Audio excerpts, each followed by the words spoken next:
মুসলমানরা গত 15 বছরে কি পেয়েছে একবার হিসাব করে হোক। তারা বাধ্য আজকে অন্যায় ঝান্ডার তলায় হাঁটতে। যেন মুসলমানরাও চিন্তা ভাবনা করুন কাকে নেতা বলে মানবেন, যারা সত্যি তাদের সমাজের উন্নয়নে চায়, নাকি তাদের দিয়ে রুটি সেকে নিচ্ছে এরকম লোক। মসজিদে মাইক খোলা নিয়ে প্রতিবাদে আজকে পথে নামছেন সিদ্দিকুল্লাহ চৌধুরী। সিদ্দিকুল্লাহ চৌধুরীর বিরুদ্ধে একাধিকবার নিজেরই যারা সমর্থক কর্মী তাদেরকে কন্ট্রোলে না রাখতে পারার অভিযোগ উঠেছে বারবার। এইসব কিছু লোক আছে উটকো হঠাৎ ভেসে ওঠে, তারা হেরে ভূত হয়ে গেছে। মানুষকে খেপিয়ে একদিন যে রাজনীতি করে এসছে, মুসলমান সমাজকে ঠিকানিয়ে নিয়েছিল এরা। মুসলমানরা গত 15 বছরে কি পেয়েছে একবার হিসাব করে হোক। কেন্দ্রের পাঠানো কিছু টাকা তাদেরকে ঘুষ দেওয়া হয়েছে, একটা স্টাইপেন্ড 2জনকে 3জনকে দেওয়া হয়েছে। তারা বাধ্য আজকে অন্যায় ঝান্ডার তলায় হাঁটতে। এখন তারা সবচেয়ে বেশি কনফিউজ, কোন ঝান্ডাটার তলায় হাঁটবেন, কোন ঝান্ডা হাতে নেবেন। সেজন্য মুসলমানরাও চিন্তা ভাবনা করুন কাকে নেতা বলে মানবেন, যারা সত্যি তাদের সমাজের উন্নয়নে চায়, নাকি তাদের দিয়ে রুটি সেকে নিচ্ছে এরকম লোককে। ঝাড়খণ্ড আন্দোলন বা সিজেপি আন্দোলন কি ঝাড়খণ্ড উত্তপ্ত, কিন্তু ঝাড়খণ্ড নিয়ে কারোর মুখে কোনো ইন্ডি জোটের মুখে তো কোনো কথাই নেই। দেখুন, ওখানে কোশ্চেন লিগকে নিয়ে ছাত্ররা আন্দোলন করছেন, আর তাদের সে অধিকার আছে। কিন্তু যারা দিল্লিতে নাটক করেছিল, রাজনৈতিক ড্রামা হলো ওখানে মন্ত্রীকে পদত্যাগ করার জন্য, তাদের কিন্তু মাঠে দেখা যাচ্ছে না। আমার তো মনে হয় এটা ছাত্রদের আন্দোলন করার অধিকার আছে, তারা করেই থাকেন। কিন্তু এই তারা দালাল ছিল ছাত্রদের নাম করে, লোককে বোকা বানিয়েছে, তারা এক্সপোজ হয়ে গেছে এই সুযোগে। রাহুল গান্ধী তার বিবৃতি দিলেন, ছাত্রদের পক্ষে বিবৃতি দিলেন, কিন্তু দিল্লিতে তিনি পৌঁছে গেছিলেন, ঝাড়খণ্ডে আসার সময় হলো না। না, সেই জন্য আসবেন, হয়তো জবাব তো দিতেই হবে, দিল্লি হোক আর ঝাড়খণ্ডই হোক।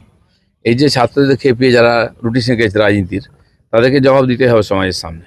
না, এটাই জিজ্ঞাসা যে দিল্লিতে গরম ঝাড়খণ্ডে নরম, এর কারণটা স্ট্যান্ড পয়েন্টটা। কারণ তাদের সরকার আসলে কোনো না কোনোভাবে নরেন্দ্র মোদীজিকে টার্গেট করতে হবে।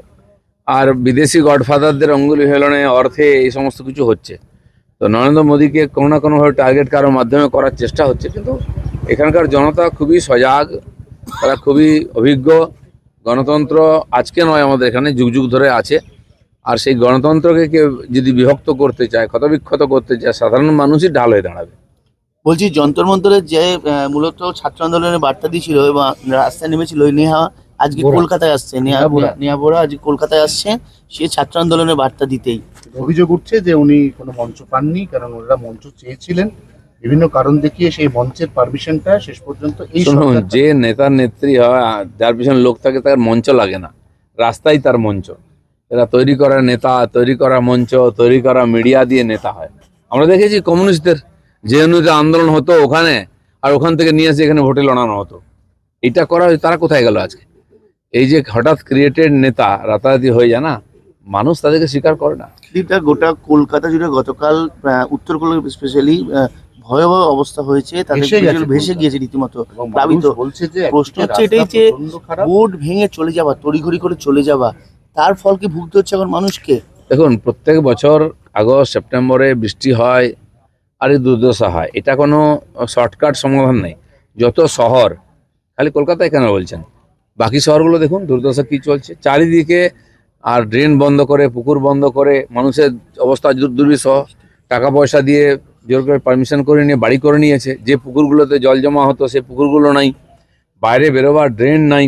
এবং পুরো শহরকে গ্রামাঞ্চলে বড় বড় বাড়ি করে পঞ্চায়েতের আইনের সুযোগ নিয়ে, কোনো আইন ছিল না, আমরা নতুন আইন বানাচ্ছি পঞ্চায়েতে যাতে এই ধরনের বদমাইশি না হয়।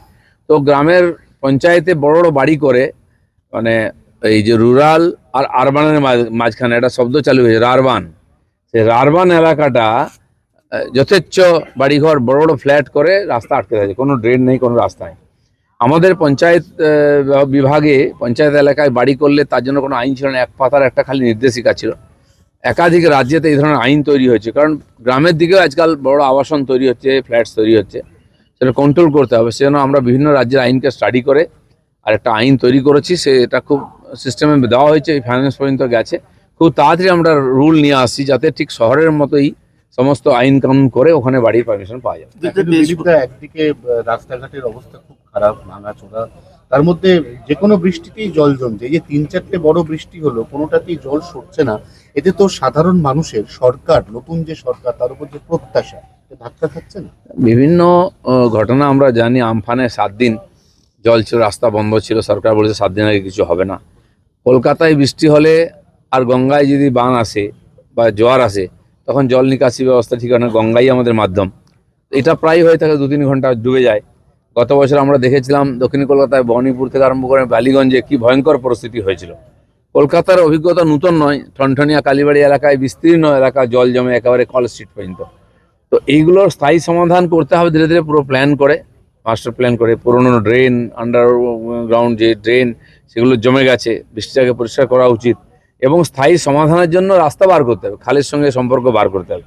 আমার মনে হয় এটা যারা ইঞ্জিনিয়াররা আছেন, দরকার হলে আন্তর্জাতিক স্তরের যারা এক্সপার্ট আছেন তাদের সহযোগিতা নিয়ে স্থায়ী সমাধান করা হোক। একটা বৃষ্টি লোক কাটিয়ে দিতে পারে, এত বছর চলেছে, কিন্তু পরের বার থেকে যাতে এর কোনো সমাধান হয় রাস্তা দেখা উচিত। দ্বিতীয়ত, পশ্চিমবঙ্গে বৈধ ভোটারদের নাম দ্রুত ভোটার তালিকায় অন্তর্ভুক্তির জন্য এসআইআর ট্রাইব্যুনাল গঠনে আজকে মামলা হয়েছে।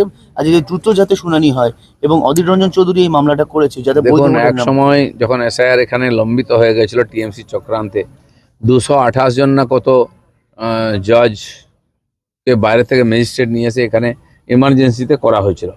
তারপরে কয়েক লাখ নাম বাদ থেকে গেছে, সেই সিস্টেম চালু হচ্ছে, ধীরে ধীরে সবাইকে এর মধ্যে ইনক্লুড করা হবে। লাস্ট কোশ্চেন, সেটা হচ্ছে এনসিপিআর 20 জন সাংসদের সাংসদ পদ খারিজের জন্য আজ অভিষেক বন্দ্যোপাধ্যায় লোকসভা স্পিকারের সঙ্গে দেখা করবেন। দেখুন, আইন ঠিক আছে, 2/3 যদি একদিকে হয়ে যান সেটাই পার্টি হয়ে যায়। এখন ওই এক্সারসাইজ করেই সময় কাটিয়ে নিজের সমর্থকদের একটুখানি উৎসাহ দিচ্ছে না। আরো ভালো ভালো খবর দেখতে সাবস্ক্রাইব করুন বাংলা হান্টের ইউটিউব চ্যানেল। বাংলা হান্টের আরো খবর দেখতে নজর রাখুন। বাংলা খবর মানেই বাংলা হান্ট।